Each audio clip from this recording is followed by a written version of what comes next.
और इस वक्त एक बड़ी खबर आ रही है, आपको बता दें, ईरान के परमाणु हथियार पर आईएईए ने पलटी मार ली है। ये बड़ी खबर इस वक्त, ईरान में परमाणु हथियार बनाने के सबूत नहीं है।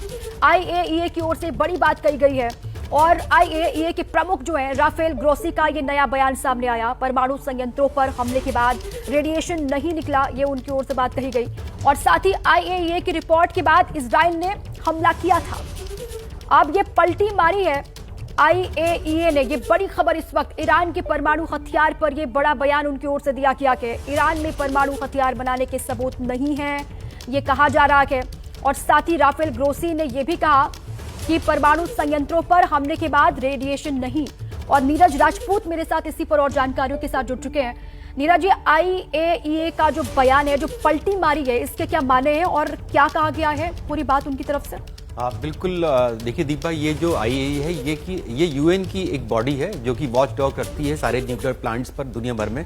इसी ने जो अपनी मई के महीने में एक रिपोर्ट दी थी, जिसके आधार पर ही यूएस और जो यूरोपियन कंट्रीज हैं, यूरोपीय देश है, उन्होंने ये कहा था कि जो ईरान है वो जो प्रोग्राम है, न्यूक्लियर प्रोग्राम है, उसको कंप्लाई नहीं कर रहा है, जो कि अंतर्राष्ट्रीय मानकों के आधार पर है। उसी के आधार पर ही इजराइल ने जो अटैक किया, जो हम लोग देख रहे हैं कि पिछले एक हफ्ता पूरा हो चुका है, वो जो अटैक शुरू किया, ऑपरेशन राइजिंग लाइन जो किया, और ईरान के इतने सभी परमाणु संयंत्र जो है 5 और उसके साथ ही उनके सैन्य ठिकाने, उन पर अटैक किया।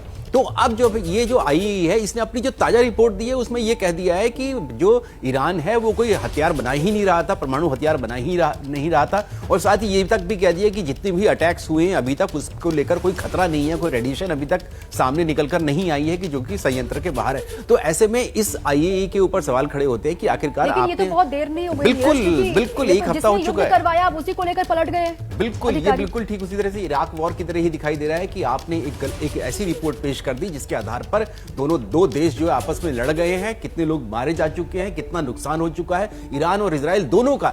हम लोग देख रहे हैं कि कितनी 400 से ज्यादा 450 मिसाइल तो खुद ईरान ने लॉन्च कर दी हैं, ईरान ने इजराइल के ऊपर, और इजराइल ने कितने बड़े हवाई हमले जो है वो ईरान के ऊपर कर दिए हैं। 250-300 लोग मारे जा चुके हैं ईरान में। और अब जाकर जो है आईएईए की नींद खुली है एक हफ्ते बाद, और कह रहे हैं कि जो ईरान है वो कोई परमाणु हथियार बना ही नहीं रहा था। तो ये सवाल खड़े होते हैं इस तरह की अंतर्राष्ट्रीय संस्थाओं के ऊपर भी, और किस तरह से ये रिपोर्ट बनाई जाती है, मिसलीडिंग रिपोर्ट जो बनाई जाती है, जिसको लेकर दो देश आपस में जंग और इतना भारी नुकसान हो जाता है। और उसी रिपोर्ट से अब उसी से पलटते हुए आईएईए के अधिकारी दिखाई दे रहे हैं। और लेकिन अब ये खामेनेई की ओर से भी कहा गया है कि बहुत देर हो गई है, अब कुछ नहीं हो सकता।